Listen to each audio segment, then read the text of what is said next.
Let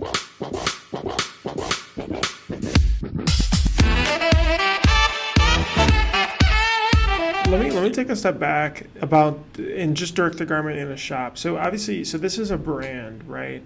Right. Which it sounds like for this use case, and I'm pulling up Trendy Cactus on Etsy, and it's really cool. And you can see, I could definitely see how this is great for fulfilling these types of shirts, right? There's tons of colors, there's a bunch of different SKUs. I'm sure you can pump these out quickly. If somebody is starting a brand very similarly to that, do you feel like if they're ready to buy a machine, this is a good machine to buy, or like when was a good transition to buy it and bring it in house versus allowing somebody else to fulfill it? The first question you want to ask when you're looking at even getting into screen printing or any type of apparel printing, look at the business you have and the business you want. Like, what do you want your customer to be? And if you don't necessarily know what that might fit, that's where you should absolutely give someone at Ryonet a call, give me a call. I mean, that whole company is built off of printers and musicians. So it's and the mass majority of us have owned or do own screen printing shops. Yeah, for us, it was a good transition pretty quickly because we saw the market potential specifically with that company. And so that's where I tell everyone, if you have the customer base or if you have the market potential to bring it in-house, that's absolutely the time you need to do it. Unfortunately, there's not a number you can put on that because with everyone it's different. I can't say when you're going to sell 10,000 pieces a month, you should bring something in. I mean, no one can ever say that, unfortunately, right? Anyone who does, either one, they're only speaking towards their specific instance. Because I could tell you the number for me or for Trinity Cactus, but it would not be the same for you or even a guy right next door, possibly, right? So the biggest thing is for that, an apparel brand, the way that we wanted to do it, high amounts of pieces of artwork, low overhead in inventory was the business model. And cute things printed on baby clothes is just awesome. So Sure. That's why it worked out for us. Now, typically what I deal with as well is people who are an initial screen printing company and they have a need because people are always asking for lower order number or lower numbers, lower quantities of shirts and things like that. And like our original company, that was why we wanted to get into, because we had a customer base who wanted these low number of orders with high detail artwork. Or if you're a shop where people are constantly coming in and saying, and I know people who hear this have experienced this, someone comes in and says, hey man, I'm in this band, we have this show this weekend, I'm going to end up ordering 1,000 shirts, but I only need 4 this weekend, Right. but can I get the 1,000 shirt price, or whatever. We used it in the original shop also as a way for us to quickly say, hey, awesome, congrats on your band, I'll totally buy a CD, but if you want 4 shirts, they're $20 a piece, period. Sure. So in the screen printing shop, when did you buy the direct-to-garment printer? Really quickly. We bought it, I'd say within the first year, we bought that printer because... And just paid cash or financed it or how? We financed it. We did a leasing deal with a $1 buyout, and it worked out really well for us. Do you remember what the payments roughly were? Like, and did you say that, hey, we need to, let's say it's $500 a month, X amount is what we have to print to cover this, or how did you think about it?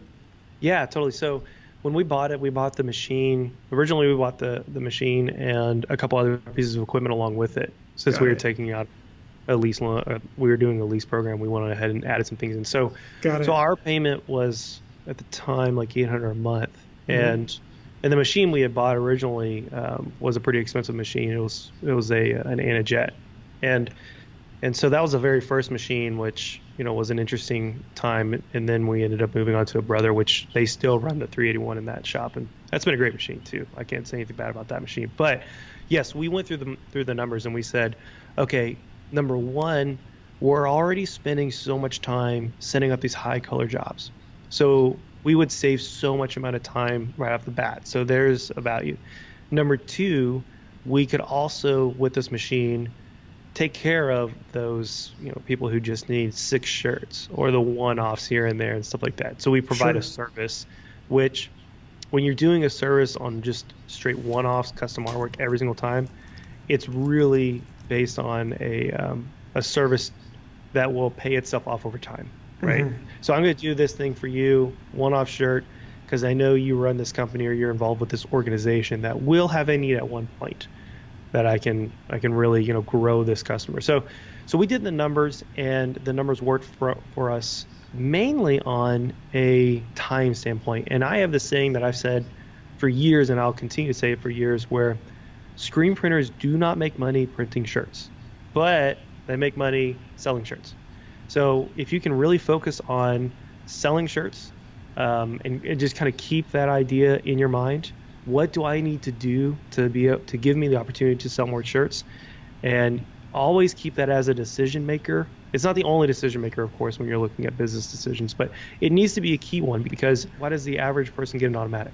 So they can print faster, so they can pump more jobs out. Well, why do they want to pump more jobs out? Well, if you're spending less time on press in your two-man crew, then you can spend more time marketing and selling yourself. Why do we buy DTG? So we could fix problems faster and spend more time making the bigger deals. Look at Trendy Cactus. Why do we get a DTG? So that we could have more designs out there and spend less money with overhead and just turn and burn really quickly. So that means that we can spend more time marketing. We can spend more time making phone calls. We can spend more time doing art. It's all for a lot of those really a way to sell more in a time thing. The cost factor was always a tough thing too. So we actually developed with the screen printing side a pricing matrix where outside of one color white on a black shirt, we could sell a shirt, anything that was 24 pieces or less, we typically would throw it on the direct-to-garment printer.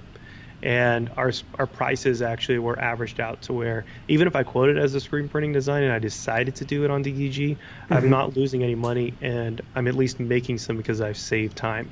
With the polyprint, that's allowed us to do even more because the ink costs are so much less than the average DTG that it allows me to kind of extend that gamut. So a lot of things that I've been doing lately when we've been testing this printer more and more is actually work with local businesses and talking with them about kind of some of the struggles they've had. And it's all the same thing that you hear, to get a good price, you got to buy a bunch, but you don't know if you're going to be able to sell that design or that shirt. So having a DTG allows you to do these proof of concepts, and you're charging for this stuff too. Like that, I want to be very clear. You're doing a proof of concept. Did you alter your pricing matrix after you bought it? A little bit, yeah. So up or down? Yeah, up. For anything that was under 24 pieces, it went up a tad. So it two things happened. It extended from our minimum being 12 to 1. That gap between 12 and 24 went up just a little bit at the time. And why do you feel like it went up? Time. It just went up time because Got it. Time and the cost of ink is mainly what it was. So with screen printing, your problem is all the time that goes into setting up the job. And with direct-to-garment printing, sometimes your time goes into how long it takes to print. So I'm mainly talking about that when you are doing a job that's full color front, full color back on dark shirts, that's when time becomes a factor, a real big factor with direct-to-garment, right? And then the ink cost. Ink costs on DTG are going to be substantially higher than screen printing, of course. So that was really the major factor. But what you'll find is that with most direct-to-garment printing settings, you have this benchmark of 24 pieces. And again, it depends on the shop. So this is not set in stone. This shop, it's actually more like 42 now with the polyprint. But let's say 24 is kind of like your fulcrum, your tipping point. With DTG, as you are printing less shirts under 24, your profit can go up because of the smaller amount of time it takes you to do it versus traditional screen printing.